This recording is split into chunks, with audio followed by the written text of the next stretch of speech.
Hello दोस्तों, Indian teaching line के एक नए वीडियो में आपका स्वागत है। आज मैं आपको इस वीडियो में क्लास 10th एंड 12th का वीवीआई टॉपिक जिसका नाम है संज्ञा, इस टॉपिक से बिहार बोर्ड में लगभग 3 से 4 नंबर का ऑब्जेक्टिव क्वेश्चन पूछता है। तो आपको इस वीडियो को देख लेने के बाद कभी भी संज्ञा से एक भी ऑब्जेक्टिव क्वेश्चन नहीं छूटेगा। आज मैं इस वीडियो में आपको बहुत ही सरल भाषा में समझाऊंगा। तो चलिए बिना देर के इस वीडियो को शुरू करते हैं। आइए पहले हम लोग देखते हैं कि आखिर में संज्ञा होता क्या है वो समझते हैं। तो आप लोग बचपन से ही जानते होंगे संज्ञा के बारे में। नहीं जानते हैं तो फिर जान लीजिए आज। संज्ञा कहते हैं किसी वस्तु यानी कोई भी वस्तु हो या स्थान हो या व्यक्ति या भाव के नाम को क्या कहते हैं? संज्ञा। अगर इसको सिंपल में समझा जाए तो आप कहेंगे कि नाम को ही संज्ञा कहते हैं। अब कहिएगा कि नाम कौन सा नाम? तो चाहे वस्तु का नाम हो, चाहे स्थान का नाम हो, चाहे व्यक्ति का नाम हो या भाव का नाम हो, उसी को क्या कहते हैं? तो संज्ञा कहते हैं। जैसे में लिखा हुआ है पानी, पेड़, घर, नदी, राम, दिल्ली इत्यादि। ये सब संज्ञा का क्या हो गया? उदाहरण। यानी ये सब नाम है और नाम को ही क्या कहते हैं? तो संज्ञा कहते हैं। तो ये सब ऑब्जेक्टिव क्वेश्चन में आने का संभावना बहुत कम रहता है। यहाँ से ऑब्जेक्टिव क्वेश्चन पूछता है, यहाँ से।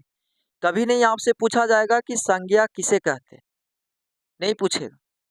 पूछेगा यहाँ से कि संज्ञा के कितने भेद होते हैं। तो याद रखेंगे कि संज्ञा का भेद जो होता है वो कितने होते हैं? तो 5 भेद होते हैं संज्ञा के। पहला का नाम है जातिवाचक संज्ञा, दूसरा का नाम है व्यक्तिवाचक संज्ञा, तीसरा का नाम है भाववाचक संज्ञा, चौथा का नाम है समूहवाचक संज्ञा और पंचमा का नाम है द्रववाचक संज्ञा। संज्ञा के कितने भेद? तो 5 भेद। पहला का नाम जातिवाचक संज्ञा, दूसरा का नाम व्यक्तिवाचक संज्ञा, तीसरा का नाम भाववाचक संज्ञा, चौथा का नाम समूहवाचक संज्ञा और पंचमा का नाम द्रववाचक संज्ञा। ये आपसे कभी नहीं पूछा जाएगा कि आखिर में जातिवाचक संज्ञा होता क्या है। ये भी नहीं पूछा जाएगा कि व्यक्तिवाचक संज्ञा होता क्या है। ये भी नहीं पूछा जाएगा कि भाववाचक संज्ञा होता क्या है। तो सर सवाल कैसे पूछता है?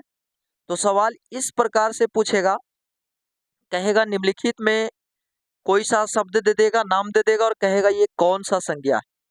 तो उसी को पहचानने के लिए इसके बगल में एक एक लाइन लिखे हैं। अगर इस लाइन को अगर आप समझ जाते हैं तो आज के बाद संज्ञा से कोई भी क्वेश्चन आप नहीं छोड़ेंगे, देखते ही उस पर कूद पड़ेंगे बनाने के लिए। तो चलिए देखते हैं क्या लिखा हुआ है। लिखा हुआ है जातिवाचक संज्ञा में एक से अधिक, ये क्या होता है सर? तो आइए समझाते हैं हम। एक से अधिक कहने का मतलब ऐसा नाम दे और उस नाम से पता चले कि इसके अलावा और भी होता है, मतलब एक से अधिक होता है। यानी एक से जब अधिक होगा या उसके अलावा और होगा तो उसको हम कहेंगे जातिवाचक संज्ञा। जैसे में लिखा हुआ है पंछी, बोलिए पंछी एक ही तरह का तो नहीं होता, एक से अधिक होता है, यानी एक से अधिक जातिवाचक संज्ञा। नेक्स्ट लिखा हुआ है पेड़, पेड़ एक ही तरह का होता है? बिल्कुल नहीं, एक से अधिक यानी जातिवाचक संज्ञा। नेक्स्ट लिखा हुआ है नदी, नदी भी एक ही तरह का नहीं होता, एक से अधिक यानी जातिवाचक संज्ञा। नेक्स्ट लिखा हुआ है घर, घर भी एक तरह का नहीं होता, एक से अधिक होता है, जातिवाचक संज्ञा। नेक्स्ट लड़का, लड़का भी एक तरह का नहीं होता, सबका चेहरा अलग अलग, यानी कि जातिवाचक संज्ञा। चोर भी एक तरह का नहीं होता, अलग अलग तरह के होते, यानी एक से अधिक, जातिवाचक संज्ञा।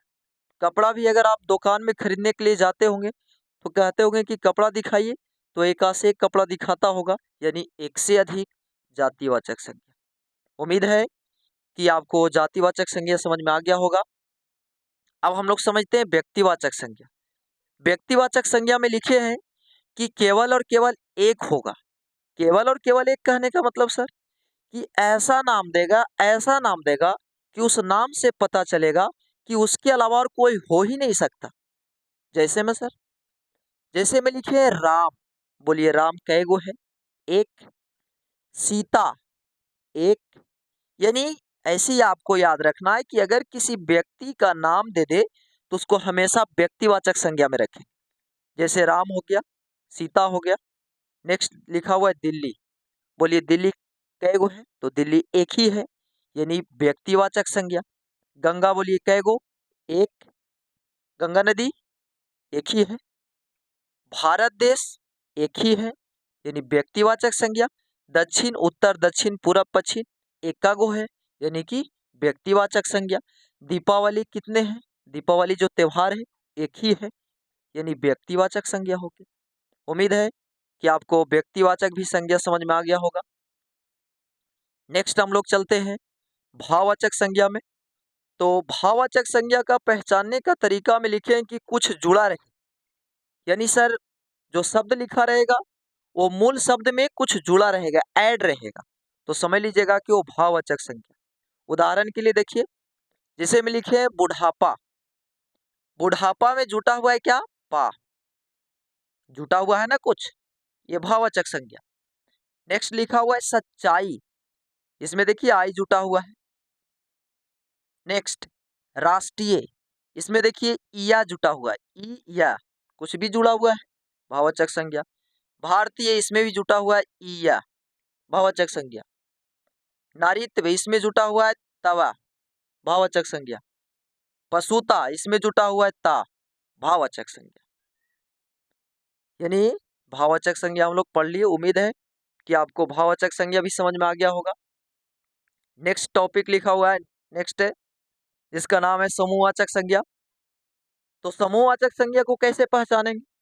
समूहवाचक संज्ञा को ऐसे पहचानेंगे कि उस समूह में होगा, हमेशा समूह में। समूह का मतलब एक से अधिक। जैसे में सर वो एक साथ कई रहेंगे, समूह का मतलब आप समझते होंगे। जैसे में लिखा हुआ है गुच्छा, गुच्छा चाहे किसी चीज का भी गुच्छा हो, चाबी का गुच्छा, अंगूर का गुच्छा, तो उसमें देखिएगा तो बहुत सारे होते हैं, यानी कि समूहवाचक संज्ञा। सेना, सेना जब निकलते हैं ना, तो आपके गांव में कभी गया होगा सेना, गए होंगे, तो जा रहा है जा रहा है, हम लोग गिनने में लगे रहते हैं, यानी एक से अधिक होते हैं सेना, फौज, यानी ये भी समूहवाचक संज्ञा। नेक्स्ट लिखा हुआ है मंडल, आपके गांव में चलता होगा महिला मंडल, उसमें बहुत सारे लोग जुड़े हुए हुए होते हैं, यानी कि ये भी समूहवाचक संज्ञा। नेक्स्ट लिखा हुआ है सभा, सभा का मतलब बहुत सारे लोग बैठ करके आपस में सभा करते हैं, यानी सभा भी क्या हो जाएगा? समूहवाचक। घौद, घौद मतलब समझते हैं? खजूर का जो घौद हुआ करता था, घौद घौद, उसमें बहुत सारे फल लगे रहते थे, ये हो गए, ये भी समूहवाचक संज्ञा। झुंड भी क्या हो जाएगा? समूहवाचक संज्ञा। उम्मीद है कि आपको समूहवाचक संज्ञा भी अच्छा से समझ में आ गया होगा। लास्ट है जिसका नाम है द्रववाचक संज्ञा। तो द्रववाचक संज्ञा में लिखिए द्रव्य या धातु। द्रव्य का मतलब जैसे पानी, तेल, घी आदि, और धातु का मतलब चमकने वाला चीज, जो चमकता हो, जो विद्युत का सुचालक, केमिस्ट्री में पढ़े होंगे, फिजिक्स में भी पढ़ने को मिलता है। तो द्रववाचक संज्ञा में पानी हो जाएगा, तेल, घी, सोना धातु है, चांदी, लोहा, ये सब क्या हो गया? द्रववाचक संज्ञा। उम्मीद है ये वीडियो आपको बहुत अच्छा लगा होगा। अगर आपको अच्छा लगा है तो इस वीडियो को लाइक करेंगे, मेरे चैनल को सब्सक्राइब करेंगे, और हो सके तो अपने दोस्तों के बीच में शेयर करेंगे। अगर आपको संज्ञा समझ में आया है तो संज्ञा से रिलेटेड उधर में क्वेश्चन लिखा हुआ, आइए हम लोग सोल्व करते हैं। लिखा हुआ है संज्ञा के कितने भेद होते हैं? तो अभी जस्ट पढ़े, संज्ञा के भेद कितने होते हैं? तो 2 नहीं, 3 नहीं, 4 नहीं, 5, ये करेक्ट होगा। यानी कि संज्ञा के भेद कितने होते हैं? तो 5। नेक्स्ट लिखा हुआ है गाय कौन सी संज्ञा है? तो गाय, गाय एक से अधिक होते, बहुत सारे होते हैं गाय, यानी एक से अधिक, एक से अधिक यानी इसका जात होता है, यानी जातिवाचक संज्ञा। नेक्स्ट लिखा हुआ है देश, देश भी एक से अधिक होते हैं, भारत, अमेरिका, चीन, ये सब सब देश ही ना, तो सब अलग अलग है, एक से अधिक, जातिवाचक संज्ञा। नेक्स्ट लिखा हुआ है चीन, यानी देश तो है लेकिन उसका नाम बता दिया, नाम। चीन कैगो है? एक ही है, यानी सही आंसर व्यक्तिवाचक संज्ञा। इस वीडियो को अब अंत करते हैं। उम्मीद है कि यह वीडियो आपको बहुत अच्छा लगा होगा। अगर अच्छा लगा है तो इस वीडियो को ज़रूर लाइक करेंगे और मेरे चैनल को सब्सक्राइब करेंगे। फिर मिलते हैं अगले वीडियो में, तब तक के जय हिंद।